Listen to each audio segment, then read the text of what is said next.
Les hépatites virales sont des maladies graves, mais souvent silencieuses. En Côte d'Ivoire, environ 6%. Rapporté à la population ivoirienne, cela fait environ 2 700 000 personnes qui sont porteuses de l'hépatite B, selon le professeur Ala Kwadjo, directeur coordonnateur du programme national de lutte contre les hépatites virales. Trop peu le savent, trop peu se font dépister. Je suis Sophie Yapi et je suis heureuse de vous retrouver dans votre émission Immersion à la Nouvelle PSP Côte d'Ivoire. Cette édition spéciale vous propose de comprendre, voir et entendre ceux qui se battent au quotidien pour faire barrière aux hépatites virales.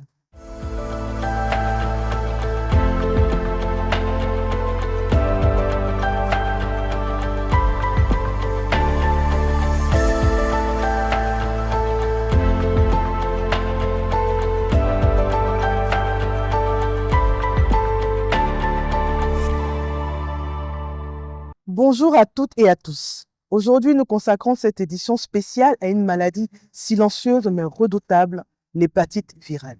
Elle touche des millions de personnes en Afrique, souvent sans le savoir, et peut entraîner de graves complications comme la cirrhose ou le cancer de foie. Pourtant, il existe des solutions, le dépistage, la vaccination et des traitements efficaces. Alors pourquoi ces moyens restent-ils encore trop peu utilisés? C'est ce que nous allons découvrir tout au long de cette émission. Mais avant d'aller plus loin, que c'est réellement la population ivoirienne sur l'hépatite? Est-ce une maladie connue? Est-ce que les gens se sentent concernés? Nous sommes allés leur poser la question. Oui, Sophie, nous allons prendre le micro pour avoir l'avis des populations sur cette maladie. Est-ce que vous connaissez la maladie qu'on appelle hépatite B ou C? Non, je ne connais pas. Tu n'as jamais entendu parler de l'hépatite B ou C? Je n'ai jamais entendu quelqu'un parler de ça. Non, je ne connais pas. Non, je ne sais pas. Est-ce que tu as entendu parler déjà de l'hépatite B ou C? Non. Tu n'as jamais entendu parler de ça? Personne ne t'a... tu n'as jamais vu ça quelque part? Tu n'as jamais entendu ça quelque part aussi également? Non. Est-ce que vous connaissez cette maladie? Non, je ne connais pas la maladie. Vous n'avez jamais entendu parler? J'entends, mais je ne connais pas seulement. Tu as déjà parlé, mais je ne connais pas. Bonjour maman, qu'est-ce que vous savez de l'hépatite B ou C? D'accord, je sais que l'hépatite, quand même, c'est une maladie virale et qu'il y a une forme qui ressemble au VIH-Sida et qui peut être grave, voire mortelle si rien n'est fait. Bonjour madame, dites-moi, est-ce que vous avez déjà entendu parler de l'hépatite B ou C? Non, Vous n'avez jamais entendu parler, même autour de vous? non. Voilà Sophie, nous avons eu beaucoup de réponses. Maintenant, nous comptons sur nos invités du jour pour avoir la bonne information.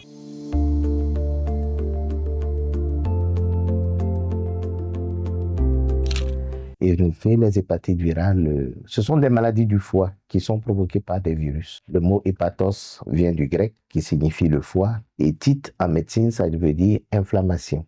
Donc, on peut définir les hépatites virales comme des atteintes inflammatoires du foie qui peuvent être aiguës ou chroniques, qui sont dues à 5 virus. Et les 5 virus sont désignés par des lettres de l'alphabet. Ainsi, vous avez le virus de l'hépatite A, le virus de l'hépatite B, le virus de l'hépatite C, le virus de l'hépatite D et le virus de l'hépatite E. Ces 5 virus se transmettent différemment. Donc, ce sont des maladies du foie qui sont provoquées par des virus qui sont au nombre de 5 et ils ont été désignés par des lettres de l'alphabet.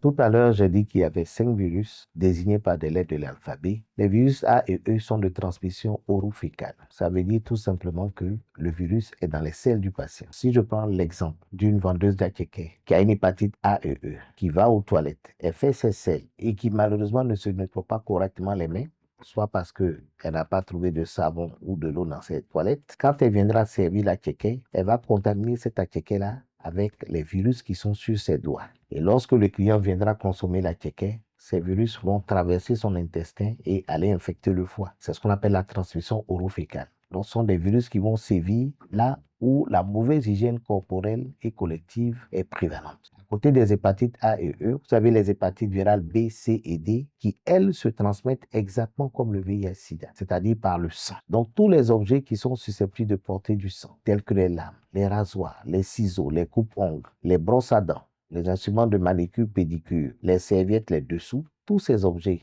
dès lors qu'ils sont souillés par le sang d'un malade infecté par l'hépatite B, C et D, deviennent très contaminants. Et puis, après le sang, le deuxième mode de contamination, ce sont les rapports sexuels non protégés, parce que le virus est dans le sperme et les sécrétions vaginales. Donc, quelqu'un qui est porteur d'une hépatite virale B, C ou D peut contaminer son partenaire lors de rapports sexuels non protégés. Le troisième mode de contamination, c'est la salive. Ces virus sont présents dans la salive. Si quelqu'un mange et qui dépose sa cuillère et que son fils, son mari ou quelqu'un juste à côté dit « donne-moi ta cuillère, je vais continuer à manger », cette personne peut être infectée. Si vous déposez une brosse à dents d'un malade infecté par l'hépatite B, C ou D dans le verre à brosse à dents qu'on trouve souvent dans les salles de bain, cette brosse à dents-là peut contaminer les autres brosses à dents et se retrouver dans un cas de contamination intrafamiliale de l'hépatite B, C. Ensuite, le dernier mode de contamination, c'est la transmission verticale.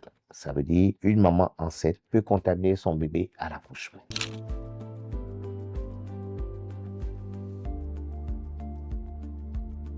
La politique a commencé déjà par la création du programme national de lutte contre les hépatites virales, qui est un programme de santé qui a été créé justement pour faire face à cette problématique des hépatites virales qui représentent un véritable problème de santé publique dans notre pays. Tout à l'heure, j'ai donné quelques chiffres. Aujourd'hui, la prévalence de l'hépatite B en Côte d'Ivoire est d'environ 6 à 7%.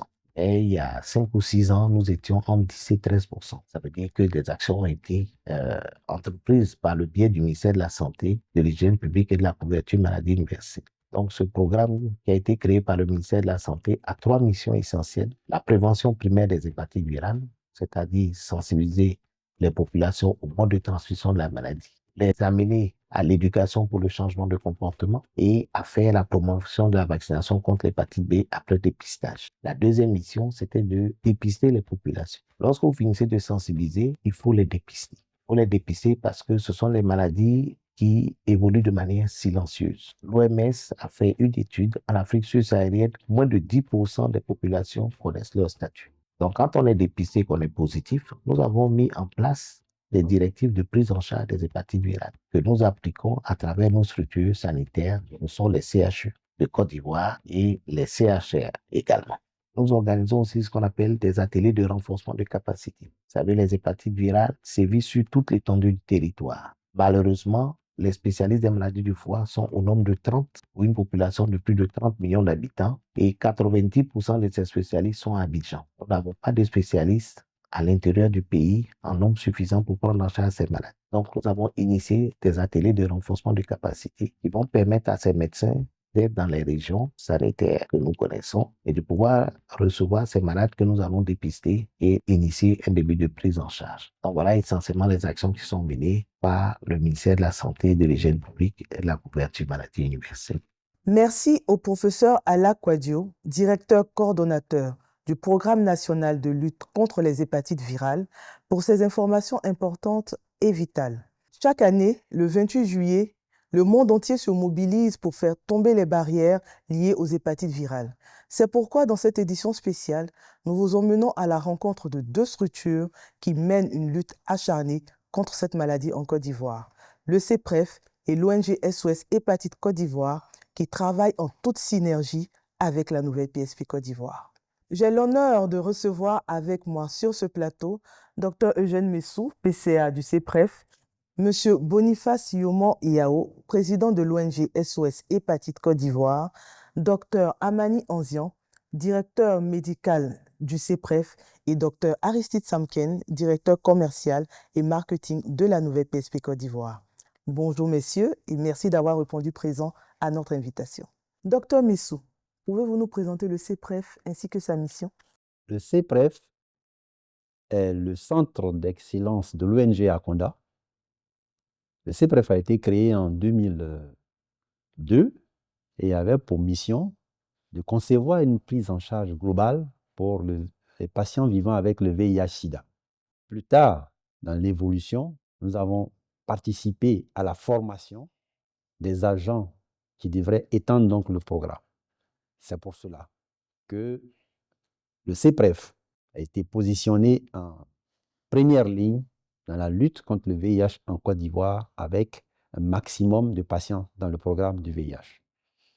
En accord avec l'ONG SOS Hépatite, l'ONG Akonda a conventionné pour pouvoir mener la même lutte contre les hépatites virales compte tenu des dégâts que cette maladie pouvait causer dans la population. Le CEPREF devra être donc l'outil qui devrait permettre l'extension de la prise en charge des hépatites virales en Côte d'Ivoire. Que fait le CEPREF en matière de lutte contre les hépatites virales? Le CEPREF est le premier centre qui organise une prise en charge de cohortes, donc d'un suivi continu de patients vivant avec les hépatites virales. Cela se faisait dans les CHU par des spécialistes. L'intervention du CEPREF permettra à des généralistes de faire une première lutte, une lutte de première ligne avant de réserver les cas compliqués aux spécialistes que sont les gastro-entérologues. Quels résultats concrets avez-vous obtenus et quels sont encore les défis? L'objectif de la convention que nous avons passée avec l'ONG Hépatite, c'est d'organiser une prise en charge structurée avec des données qui permettront au programme, à notre gouvernement, de prendre des décisions qui sont adaptées afin que, à l'horizon de quelques années, les hépatites virales soient aussi maîtrisées comme nous l'avons fait pour le VIH-Sida. Nous restons toujours au CEPREF avec Dr Onzian. Alors docteur, comment se fait la prise en charge d'un patient? Au niveau du CEPREF, nous pouvons recevoir des patients qui viennent pour le dépistage des hépatites. Et donc, après le dépistage, ils vont entrer dans l'offre de soins avec d'abord un dossier clinique qui va être ouvert pour ce patient et ensuite un suivi clinique pour apprécier un peu l'état d'avancement de la maladie et ensuite un suivi biologique avec des examens complémentaires que nous allons demander pour apprécier également l'évolution de la maladie et ensuite un suivi thérapeutique avec la prescription des médicaments et également l'accompagnement thérapeutique qui est l'éducation thérapeutique qui également se fait dans le cadre de la prise en charge du VIH comme des hépatites. Pouvez-vous nous détailler les modalités de prise en charge par type de patient atteint de l'hépatite virale? Le suivi, pour ce qui est des hépatites B, est un suivi, je dirais, chronique, parce qu'on ne guérit pas de l'hépatite B. La guérison, ce n'est pas la prise en charge qui permet de guérir, mais plutôt, c'est de pouvoir surveiller le patient, éviter que les complications apparaissent plus rapidement et également leur apporter un soutien pour pouvoir mieux vivre avec leur maladie. Pour ce qui est des hépatites C, il y a un espoir de guérison parce qu'après 3 mois de prise de médicaments, on peut en guérir. Merci, Dr Onzian. Je me tourne maintenant vers M. Yoman, président de l'ONG SOS Hépatite Côte d'Ivoire. Monsieur, pouvez-vous nous présenter brièvement votre ONG? L'ONG SOS Hépatite Côte d'Ivoire est une ONG de santé fermement engagée dans la lutte contre les hépatites virales à travers des campagnes d'information, de sensibilisation sur les facteurs de risque, les modes de transmission, les modes de prévention, les complications, la cirrhose et les cancers du foie, et aussi dans le renforcement des capacités du personnel médical pour la prise en charge des hépatites virales. Donc, on se définit aussi dans ce volet-là comme un partenaire stratégique du programme national de lutte contre les hépatites virales et le réseau ivoirien de lutte contre les hépatites virales. Et ces campagnes se déroulent dans toutes les localités, sur tout le territoire national, dans tous les endroits, dans les entreprises, dans les écoles, dans les marchés, dans les hôpitaux, partout où besoin se fait sortir, SOS Hépatite Côte d'Ivoire se déplace. Donc, nous sommes une ONG de sensibilisation, de dépistage et de prévention et de renforcement des capacités. En quoi consiste votre partenariat avec le CEPREF et la Nouvelle PSP Côte d'Ivoire? Le partenariat est, on va dire, à plusieurs niveaux. D'abord, au niveau du CEPREF, c'est la prise en charge globale. Parce que lorsque nous faisons des campagnes de sensibilisation et que nous avons des populations dépistées positives, ça crée un problème moral. Vous dépistez quelqu'un qui apparemment ne savait pas qu'il était malade, vous le découvrez malade, mais qu'est-ce que vous faites? Quelle est la suite? Vous l'abandonnez ou bien vous le suivez? Et c'est la réponse à cette problématique qui nous a amené d'abord à nous appuyer sur le CEPREF. C'est pour ça que vous avez qu'aujourd'hui, le docteur Onzian, il est plus à l'aise parce que ça fait depuis au moins 5 ans qu'il est dans ce domaine de prise en charge. Donc aujourd'hui, on peut dire qu'il est outillé pour la prise en charge en première ligne avec les autres médecins qui ont été formés dans ce sens-là, pour avoir accès à un traitement accessible à tous les patients, d'où qu'ils soient. Quelles sont les principales barrières qui entravent la lutte contre les hépatites virales en Côte d'Ivoire? Les barrières sont définies en deux types. Il y a ce qu'on appelle l'accessibilité et puis il y a ce qu'on appelle la disponibilité. L'accessibilité, ça veut dire que vous pouvez payer. La disponibilité, ça veut dire que vous pouvez avoir accès facilement. Ça veut dire que si vous avez l'argent pour acheter, vous pouvez acquérir. Donc, nous, avec le CPF, nous avons suppléé d'abord l'insuffisance des hépatologues, qui sont concentrés seulement que dans les 3 CHU et il n'y en a pas dans les autres centres de santé. Donc, aujourd'hui, les patients n'ont pas besoin forcément d'aller au CHU, ils peuvent se rendre directement au CPF. Le coût du traitement, c'est-à-dire des examens médicaux, quand vous prenez la fourchette, en partant des examens pré-thérapeutiques, vous partez de 150 000, vous atterrissez à 375 000, 400 000 pour la totalité. Vous voyez que c'est une barrière financière. Au CPREF, tout le système fait 144 000. Et les examens pré-thérapeutiques et les examens complémentaires. Donc, nous avons rendu l'accessibilité, la disponibilité auprès des patients. Et c'est cette démarche qui nous a amené à entamer le processus depuis 2020 avec la NPSP pour avoir la disponibilité des médicaments à moins de coût.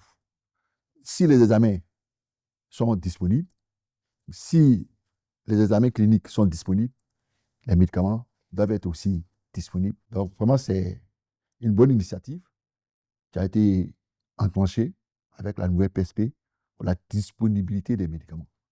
Et ce n'est pas seulement que au CPREF, ça sera étendu sur l'ensemble du territoire. Merci, M. Yoman. Les précédents intervenants ont plusieurs fois fait mention de la nouvelle PSP Côte d'Ivoire qui est représentée sur notre plateau par le directeur commercial et marketing, Dr Aristide Samken. Docteur, comment intervient la nouvelle PSP dans la lutte contre les hépatites virales en Côte d'Ivoire? Merci. La nouvelle PSP est la centrale d'achat de médicaments essentiels de la Côte d'Ivoire. À ce titre, elle a un rôle de mettre à disposition les médicaments dans les centres de santé publics, également dans les centres de santé qui ont une action publique, de sorte à ce que les médicaments soient accessibles aux populations en intervenant donc sur une accessibilité donc financière. Aujourd'hui, la NPSP intervient dans la prise en charge des malades de l'hépatite virale par la mise à disposition donc des médicaments qui rentrent dans la prise en charge donc de cette maladie. On peut donc dire que ces médicaments contre cette maladie sont disponibles et accessibles aux populations? Oui, absolument. Les médicaments qui rentrent dans la prise en charge donc des maladies de l'hépatite virale sont dans le catalogue de la NPSP. Ce catalogue-là est de plus en plus renforcé avec donc les appels d'offres, avec les référencements que nous faisons donc au niveau de la NPSP pour garantir une plus large prise en charge donc de ces malades. Aujourd'hui, nous sommes en étroite collaboration avec les structures du ministère de la Santé publique, de la couverture maladie universelle, à travers le programme national de lutte contre les hépatites virales, également avec des partenaires tels que CPREF, tels que SOS Hépatite, pour faire de telle sorte que les médicaments puissent être accessibles aux patients, en garantissant donc l'accessibilité. Et nous faisons tout pour que le facteur prix ne soit pas donc un facteur bloquant dans la prise en charge donc de ces patients qui prennent donc des vaccins. Quelles sont les perspectives pour améliorer l'approvisionnement? Plusieurs actions sont menées pour donc améliorer l'approvisionnement de ces médicaments pour la prise en charge du malade. La première action que nous menons, c'est une meilleure quantification donc des besoins des populations vivant avec cette maladie. Aujourd'hui, nous demandons au niveau de CIPRED, au niveau de toutes les structures, de nous transmettre les données qui puissent nous permettre donc d'anticiper et de prévoir donc de meilleurs achats au niveau donc de nos partenaires afin que nous ne tombions pas en rupture au moment donc de la dispensation donc de médicaments. La deuxième ligne que nous suivons, c'est une optimisation donc de tous les processus d'achat par des moyens moyens statistiques qui nous permettent donc de mieux apprécier donc les besoins d'utilisation donc de ces médicaments-là par les centres de l'utilité. Aujourd'hui, nous allons également sur l'optimisation de notre réseau de distribution et de notre réseau donc de commercialisation. La NPSP aujourd'hui est installée sur l'étendue du territoire ivoirien. Nous sommes à Redjéné, nous sommes à Torobo, nous sommes à Boaké, nous sommes à Bengouro, nous sommes à Zopé, nous sommes à Bové. Et nous nous déployons de telle sorte que le médicament puisse être accessible que toute l'ensemble du territoire et surtout qui soit accessible à un meilleur coût de telle sorte que les populations puissent en bénéficier. Alors, ça me permet de revenir donc sur le troisième levier qui est donc les partenariats que nous avons avec les fournisseurs qui nous permet aujourd'hui d'acquérir des médicaments à moindre coût. Aujourd'hui, nous avons pu mettre à disposition donc du CEPREF et des médicaments qui sont 3 fois moins chers que dans le réseau privé. Et ça, c'est salué et c'est une action que nous allons poursuivre pour mettre donc à disposition les médicaments moins coûteux pour les populations donc vivant sur les territoires ivoiriens. Après toutes ces informations, nous allons donner la possibilité à nos invités de donner leur mot de fin. Nous commençons par ceux qui nous reçoivent aujourd'hui. Docteur Messou, quel est votre mot de fin? Les perspectives immédiates, c'est que nous passons par la NPSP pour avoir les médicaments, certes, mais il faut aussi les intrants. Il faut les intrants. Parce que sans les intrants, nous ne pourrons pas amoindrir les coûts des examens complémentaires qui peuvent être prohibitifs pour la prise en charge globale. Et nous allons aussi souhaiter, pour finir, que tous ensemble, nous ayons des réunions périodiques pour évaluer, parce que nous pouvons nous tromper. Il faut que nous évaluions ce que nous sommes en train de faire. Il ne faut pas qu'on reste dans la théorie. Il faut qu'on évalue et qu'on produise des résultats accessibles à tous afin que tout le monde ait la preuve que ce que nous disons peut être fait, que c'est vrai et que scientifiquement, cela se démontre à travers des résultats de recherche parce que le CEPREF, c'est le service d'avant-garde de la recherche sur le VIH en Côte d'Ivoire et nous voulons faire profiter de cela aux hépatites virales. À la population, quand la question a été posée à M. Yoma, on n'a pas parlé de la volonté des personnes, des Ivoiriens à se dépister. Avant, il n'y avait pas de prise en charge. Maintenant qu'il y a une prise en charge, nous pouvons demander à la population de se faire dépister. Parce que ceux qui sont négatifs pour l'hépatite B se verront offrir une vaccination. Pour ceux qui sont positifs, ils se verront offrir une évaluation, puis un traitement, si cela existe, et puis on pourra les entretenir de cette façon-là vers une vie beaucoup plus normale, même s'ils ne guérissent pas pour l'hépatite B. Mais pour l'hépatite C, comprenons qu'aujourd'hui, l'évolution thérapeutique nous permet de faire une guérison, d'avoir une guérison totale. Et donc, tout le monde devrait se faire dépister. C'est vrai que le taux n'est pas aussi élevé que l'hépatite B, mais si nous faisons un bon dépistage, alors nous pourrons avoir demain une population ivoirienne indemne de toute infection, parce que les anciens porteurs vont les conserver, être traités, et il n'y aura pas de nouveaux contaminés. Docteur Onzian, votre mot de fin? Mon mot de fin, d'abord, s'adresse à tous nos patients qui sont suivis. Parce qu'il s'agit d'une maladie chronique. Et bien souvent, il y a des découragements. Il y a certains qui commencent et qui s'arrêtent au aussi bon chemin. Parce qu'ils n'obtiennent pas le guérison. Enfin, je voudrais peut-être leur adresser ce message pour leur dire que le suivi est important. Parce que les deux complications principales qu'on connaît, qui est la cirrhose et le cancer du foie, peuvent être retardées si on a un bon suivi. Donc, le patient a intérêt à se faire suivre. Cela permet vraiment de retarder ces deux complications. L'autre message s'adresse au programme. D'abord, remercier le professeur Allah pour avoir renforcé les capacités des médecins du CEPREF qui nous permettent aujourd'hui de prendre en charge les patients vivant avec les hépatites, quoique nous ne soyons pas des spécialistes.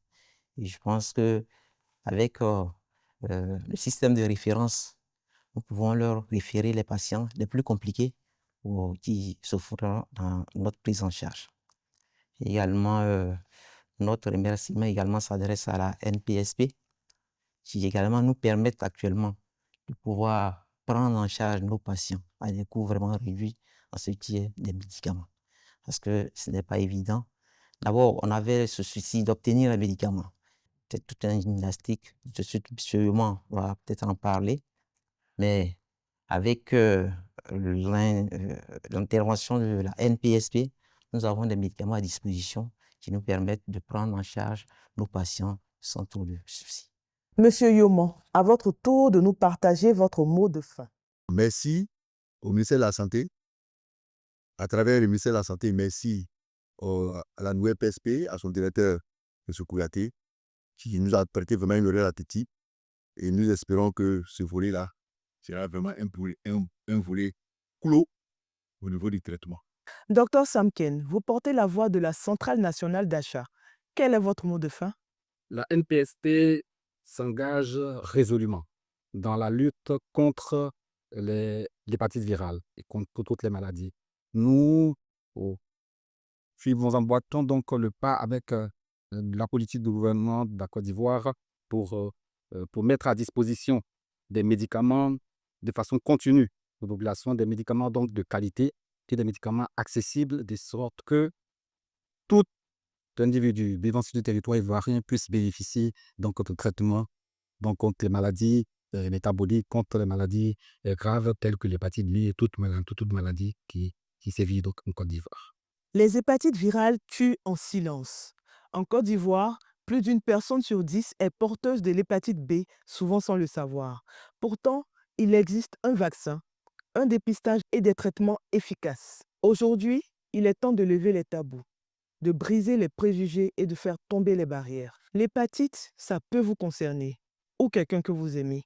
Merci d'avoir suivi cette édition spéciale. Merci au professeur Ala Kouadio, directeur coordonnateur du programme national de lutte contre les hépatites virales, aux équipes du CEPREF, à l'ONG SOS Hépatite Côte d'Ivoire, à nos partenaires, aux professionnels de santé et aux patients. Rendez-vous dans vos centres de santé pour le dépistage.